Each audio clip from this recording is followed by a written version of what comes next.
holds several historical and inspirational exhibits that will easily excite the space enthusiast in your life.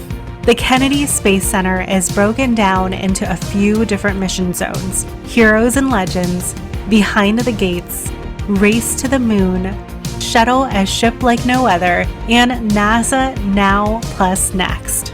And before you even walk through the front gates, you'll want to stop and check out NASA's historic countdown clock, which was once considered one of the most watched timekeeping devices in the world. This clock was relocated from Launch Complex 39 when it was updated with the new version.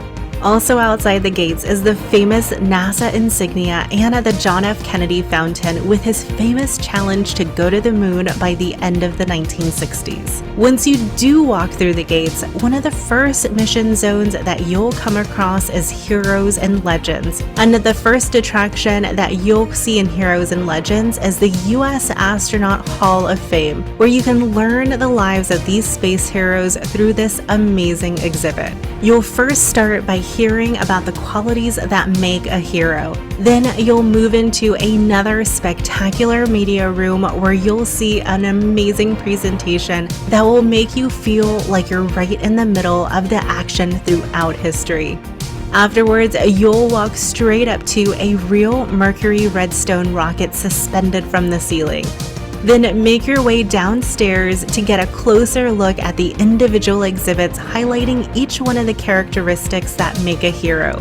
In addition to seeing a few artifacts like the full Mercury Control Center, and get up close and personal with the real capsule from the Gemini 9A, which was flown by Thomas Stafford and Eugene Cernan.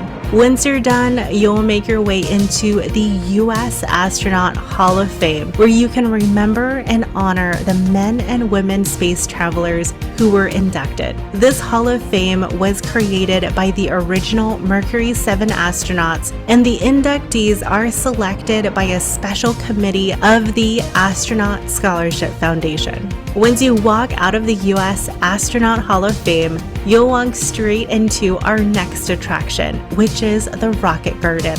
The Rocket Garden is one of Kennedy Space Center's most photographed attractions and holds 9 different rockets. Our guide told us that all of them were real except for this Mercury Atlas, but they were never flown in space. If you want to learn more about these amazing rockets, you can always take the free Rocket Garden tour, which is about 15 minutes and is held several times throughout the day. Just make sure to check the times posted outside of the garden.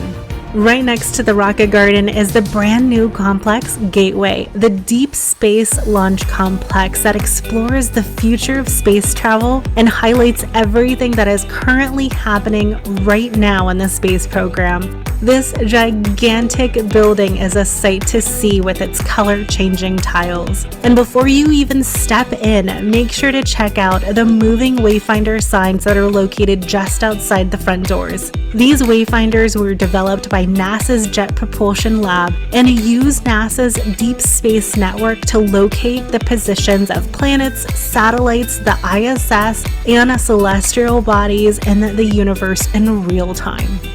Once you do walk inside, this entrance is nothing but spectacular, and it kickstarts your imagination as you walk through the doors.